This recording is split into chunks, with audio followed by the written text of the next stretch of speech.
ang Andagat Talent Team ay lumibot sa 18 barangay dito sa bayan ng Anda upang mapuntahan at madiskubre ang mga nakatagong talento ng ating mga kababayan.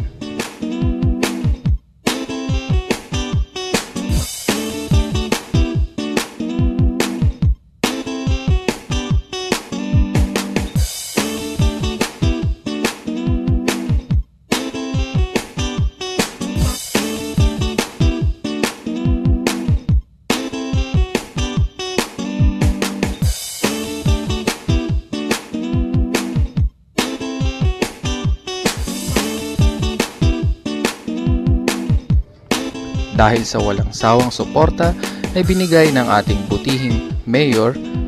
Aldrin Cerdan, kasama sina Vice Mayor Nap Celeste, ex-kagawad Dodong Celeste, kagawad Daryl Celeste, kagawad Alex Ragindin, kagawad Artenio Carolino, at ang mga barangay officials sa pamumuno ng mga kapitan ay naging matagumpay ang pagpunta ng AGT team sa bawat barangay.